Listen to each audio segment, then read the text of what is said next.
You want something you have never had. You must do something you've never done.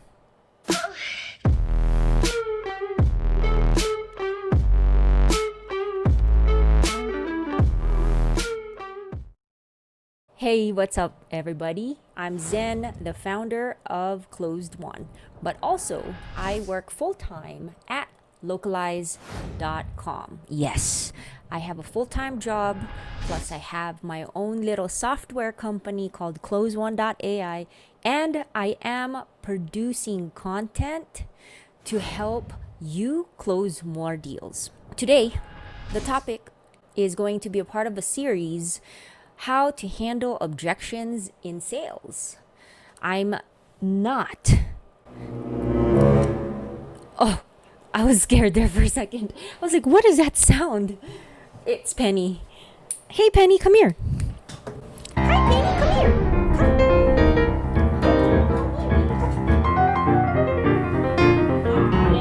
It's my baby. She scared me. I was like, who's behind me? This is Penny. She's my lucky Penny. Say hello to the audience. Hello, audience. I hope you like this content. Okay, go say hi to your mommy. Go. Get out of here. Get out of here. Okay. So here are the 5 things you must do if you're trying to get a hold of the right person. Okay. Again, the objection handling is about I am not the right person. Womp womp.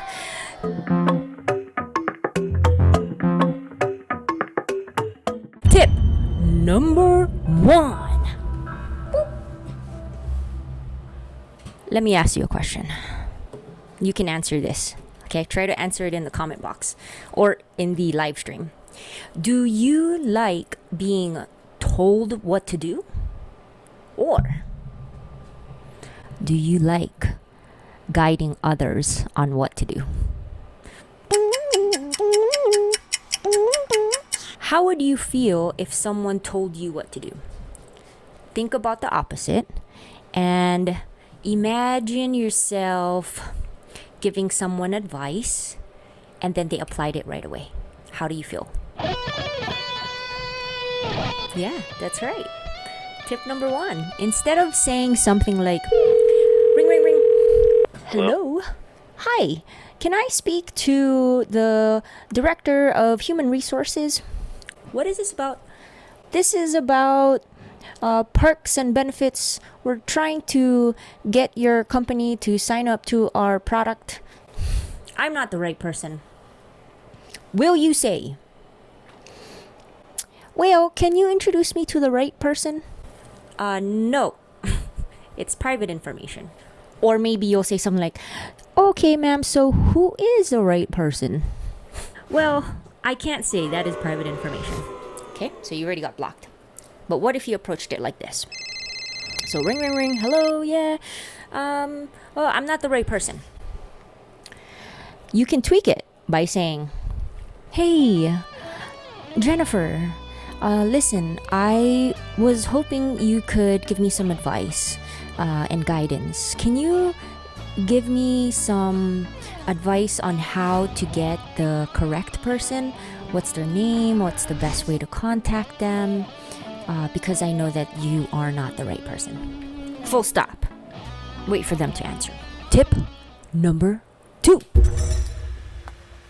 Now tell me, do you care more about what happens to your company, the company that you work for today? So think about it, okay? Or do you care more about what happens to you at the company you work for? Which one? Okay, so think about it, okay? So if I called you and mentioned something that happened to your company, let's say I'm a recruiter. Ring, ring, ring. Hello, yeah, nice to meet you. Rapport. I see that your company is hiring for a sales development rep. I would like to help you because I do know a bunch of folks that could apply to this. You'd probably say, I'm the wrong person. Now, what if I called you and said, hey, how are you? Hey, listen, look, I just saw your post about vulnerability, and I have to say, it really resonated with me. I really like the part where you mentioned XYZ. So which one would you respond to more? The one about the company or the one about you doing things for the company? So let's say the first tip worked, right? And that first tip is basically asking for the right person, but asking in a way of a form of guidance and advice, not just, so who is it? Who is the right person? It does actually sometimes work. It does work. When you're assumptive, and I've tried this before, who is the right person? It does work as well. It's just your delivery, the way you say it, and the mood of the other person, if they're going to be receptive or not. It's just that instant chemistry. If you have that chemistry, you could just say, well, who is it? If you don't have that chemistry, try the guidance approach. Could you guide me? Could you help me? I'm kind of lost. I don't know who the right person is. Now, let's say Jane or Jennifer said, okay, the person that you need to talk to is Jafar. Here's what you need to do next. So in this case, reach out to the right person, Jafar, acknowledge in your email or your phone call that you've been referred by Jennifer, and then provide free value during that call or that outreach. Free, okay? Something for free. One way to do this is by stating facts. This is an example. Ring, ring, ring. Hello, this is Jafar. Hello, Jafar. How's it going? I saw that you are responsible for PandaDoc's growth to $10 million. Oh my God, I love your post on leadership and creating a vision that all sales folks can believe in. This is something I believe in as well. I actually put together a short video. I'm gonna email it to you right now to show you how to expand globally with localization from $10 million to $100 million. Are you free tomorrow at 10 a.m. Pacific Standard Time or 11 a.m. Pacific Standard Time to learn more about localization and how we've helped other companies get from 10 million to $100 million? Pregnant pause. Apply Zen method. Video right here. Click on it.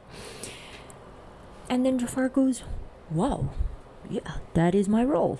My job is to grow us into a unicorn.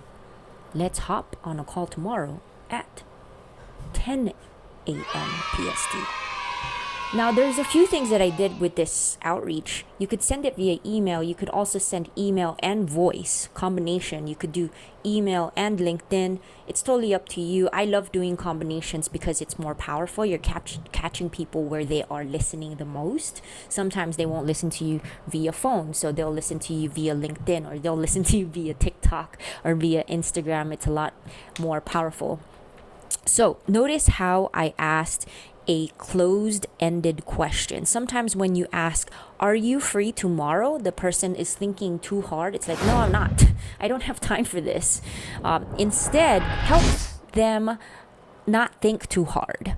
Basically, what that means is just give them options, A or B.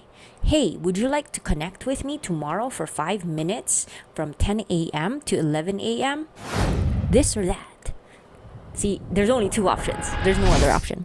And the chances are they're going to say 10 a.m. That's one way to control the conversation. So one tip here is don't ask open-ended questions like, when are you free? No, that's too much work on their end. Make it easy, okay? Give them this or that. Okay, tip number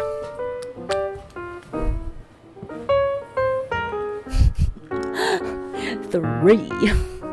Okay, let me ask you another question. If someone, maybe a stranger, if there's a stranger and they got hurt right in front of you, like literally, right? And, they're walking by and they tripped. What is the first reaction For you, what is your first reaction? Do you like laugh and walk away, kick them while they're down? Or do you immediately help them up and maybe, yeah, giggle because it's a funny situation, like kind of embarrassing, but giggle and then help them up? Which one?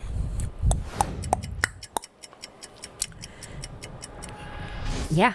Hopefully your answer is number two. So show vulnerability and say, hey, look, and I'm talking about the first prospect, Jennifer, right? So there's Jennifer and Jafar.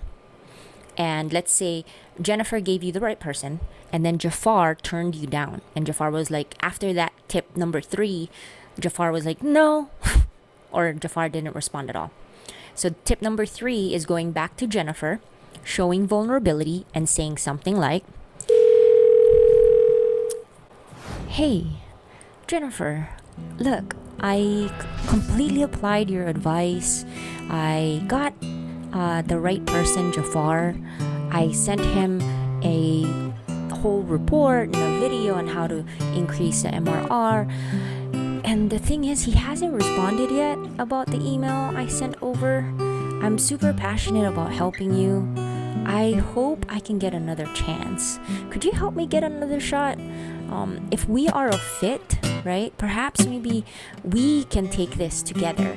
Would you be able to hop on a call with me, and then together we can present this to Jafar so that we can help your company grow from $10 million to $1 bajillion, right? So that's an example. Another way you can say this is, okay, ring, ring, ring. Hey, this is Jennifer. Hello, Jennifer. So, how are you? I'm good. Zen, what's up? What's going on? So, Jennifer, I am so grateful that you helped me the first time and, pointed me to Jafar. The thing is, I failed. I didn't get his attention. I was hoping to get your advice once more. I want to learn what's important to him, what the priorities are for him and you, your department right now, as a collective force. Are you free for 5 to 10 minutes sometime tomorrow at 10 a.m. or 1 p.m. Pacific Standard Time? Maybe I can show you what we're doing, and together we could show him a presentation. You know what, Zen? I'm not free tomorrow, but I will be free in 2 days. 1 a.m. 1 a.m. PST. Okay, sure. I'll work around your schedule. Okay, so that's another example. Now, tip number 4. Number 4, yeah, thank you. Exactly. Tip number 4. So, another question is, do you respond to someone who calls you and say, hey Zen, you can save $10 on electricity and get rid of your bill forever, and you get a tax break for your solar panels, and you get this and that? Or would you respond more to someone who says, hello, hey Jafar, my name is Zen, it's nice to meet you. Yeah, so here's the thing. Jafar probably said, yeah, what do you want? Okay, so here's the thing. Jafar, Jasmine, your colleague, told me great things about you. In fact, she told me that you're the boss man, Papa Bear, at LinkedIn.com, and that you are the leader of localization there as the innovative force, trailblazer. Is it true? Oh, yeah, I am the boss here. That basically is the referral technique with a little bit of telling the truth. He's the boss. So let him know, hey, I acknowledge you're the boss. I put you on a pedestal. I'd like to connect with you. And that is called the referral technique. Boom. Referral technique. Pring. It's basically, I spoke to Jane and she mentioned you're the boss man, you're the leader, and you're responsible for growing your company's growth. Very simple, right? And you could add your own flair to it, of course. For me, I love just getting to know the person on LinkedIn, learning more about them, and using specific examples, and then turning them from a prospect to a friend, really. So making friends is a really good tactic. So tip, I need a better pen. Number 5. Okay. I'm not the right person.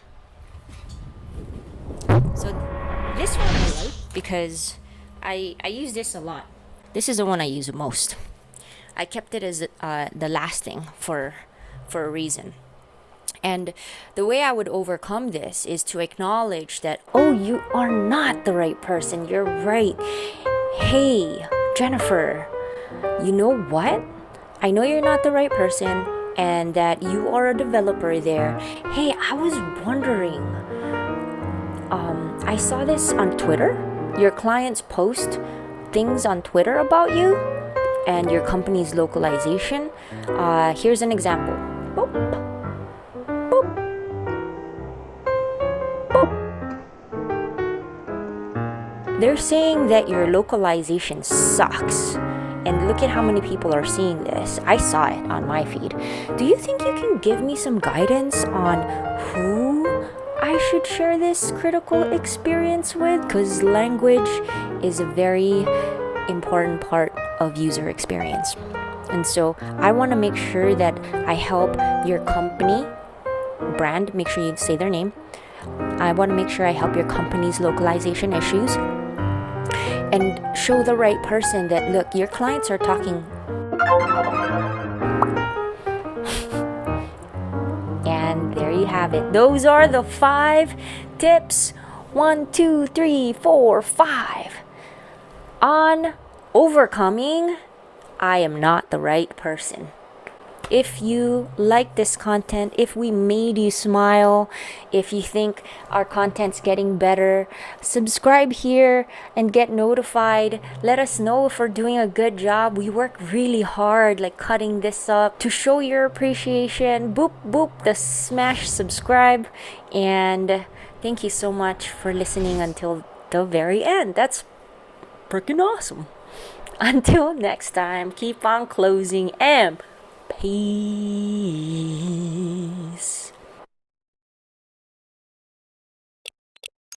Bring that ass back like a boom, boom, boom, boom, boom.